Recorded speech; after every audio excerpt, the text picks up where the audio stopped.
परमेश्वर के सामर्थ्य नाम में सबों को जय मसीह। हम परमेश्वर की महिमा के लिए वचन को पढ़ना चाहते हैं। हालेलुया।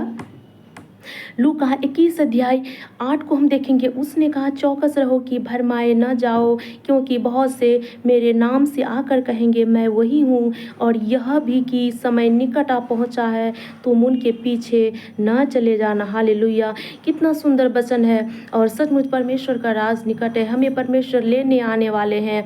और सच में हमारे जीवन में बहुत सारी ऐसी विपत्तियाँ आती है और आगे भी शायद आएंगी कि हमारे जीवन में बहुत सारे ऐसे लोग आएंगे, बहुत सारे ऐसे परमेश्वर के दास आएंगे जो कहेंगे परमेश्वर के नाम से हमें भरमाने की कोशिश करेंगे। और परमेश्वर के वचन को हमें याद रखनी है, परमेश्वर के प्रार्थना को याद रखनी है। उनके भरमाए हुए बातों पे हमें नहीं जाना है। वो बड़े बड़े आश्चर्य कर्म दिखाएंगे, बड़ी बड़ी ऐसे चिन्ह और चमत्कार को दिखाएंगे, परंतु हमें उनके पीछे नहीं हो लेना। परमेश्वर का वचन कहता है, धन्य वो पुरुष जो बिना देखे मुझ पर विश्वास करते हैं। हमें बिना देखे परमेश्वर पर विश्वास करनी है। परमेश्वर का जिंदा वचन को हमें याद रखनी है। परमेश्वर के प्रार्थना को याद रखनी है। उस कलवरी क्रूस को याद रखनी है जो हमारे लिए परमेश्वर ने कितने सारे कठिनाइयों को सहे, और हम अभी चिन्ह और चमत्कार के पीछे चले जाए, ऐसा नहीं करना है हमें। हालेलुया। आगे हम देखते हैं रोमियो की पत्री 14:11 में प्रभु कहता है, मेरे जीवन की सौगंध कि हर एक घुटना मेरे सामने टिकेगा और हर एक जीभ परमेश्वर को अंगीकार करेगी। हालेलुया। कितना सुंदर वचन है। और सचमुच आज के डेट में हम देख पाते हैं कि परमेश्वर के भवन को कितने लोग कितने जगह जगह पे तोड़े जा रहे हैं। परमेश्वर के लोगों को सताव किया जा रहा है। परमेश्वर के लोगों को भवन जाने से रोका जा रहा है, प्रार्थना करने से रोका जा रहा है। परंतु ऐसा हमें उनके भरमाए हुए बातों पे, उनके डराने पे, हमें उनके बातों पे नहीं आना है। उनके डराने से हमें डर नहीं जाना है, परंतु परमेश्वर के वचन को याद रखनी है, प्रार्थना करनी है। हर एक को घुटना परमेश्वर के सामने टिकेगा, हर एक को जीभ मुंह से अंगीकार करेगी परमेश्वर को, क्योंकि परमेश्वर का राज निकट है। परमेश्वर को उन्हें वो नहीं जानते, परंतु हमें उन्हें माफ करना है।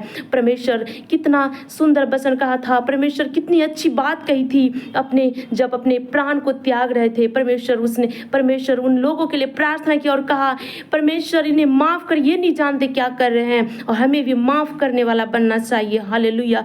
आगे अवधि हम देखते हैं मत्ती में 25 अध्याय में देखते हैं तो उन 10 कुमारियों के बारे में बताया गया। उन 10 कुमारियों के बारे में जो कि 5 कुमारियां जागती रही और चौकस रही, और वो जो 5 कुमारियां थी वो सो गई, वो परमेश्वर को नहीं जानी, और वो नींद में, गहरी नींद में आ गई।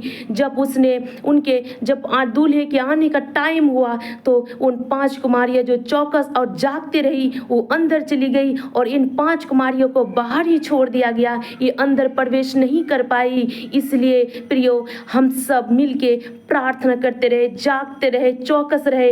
कभी भी हमारा परमेश्वर हमें लेने के लिए आ सकते हैं और आने वाले हैं। और सचमुच परमेश्वर के राज में हम सब जा पाएंगे तभी यदि हम प्रार्थना करेंगे, वचन को पढ़ेंगे, परमेश्वर के आश्चर्य कर्मों के पीछे नहीं भागेंगे। परमेश्वर को मनन करनी है, वचन को मनन करनी है। हालेलुया। आगे हम देखते हैं भजन संहिता 23 अध्याय में, तो वहां पे लिखाया गया है, यहोवा मेरा चरवाहा है, मुझे कुछ घटी ना होगी। हालेलुया। कितना सुंदर वचन है। सचमुच यहोवा मेरा चरवाहा है, हम उनकी भेड़ है, हमें कुछ घटी नहीं होगी। यहोवा हमें चराता है। यदि जो मनुष्य यहोवा के भेड़ ये बन जाते हैं, जो यहोवा जिसका चरवाहा बन जाता है, उसे सच में जीवन में किसी चीज की घटी नहीं होती है। और सचमुच हमारे जीवन में बहुत सारी ऐसी विपत्तियां आती, बहुत सारी ऐसी कठिनाइयां आती है, हम डर जाते हैं, हम घबरा जाते हैं, न जाने क्या होगा, हम कैसे सामना करेंगे। परंतु हमारा परमेश्वर हमारे साथ रहता है। उन हर एक मुसीबतों का सामना कराने वाले हमारे परमेश्वर हैं, हमारे साथ रहने वाले। वचन कहता है, दूध पिलाती माँ छोड़ के जा सकते, परंतु परमेश्वर नहीं, हमारे यीशु मसीह नहीं, हमारे साथ रहने वाले हर कठिनाई, हर मुसीबतों में। इसीलिए हमें वचन को याद रखनी है, प्रार्थना करनी है, ताकि परमेश्वर हमारा चरवाहा हो, हम उनकी भेड़ बन जाए। हालेलुया। इन वचन से हम सबको आशीष दे। आमीन। जय मसीह।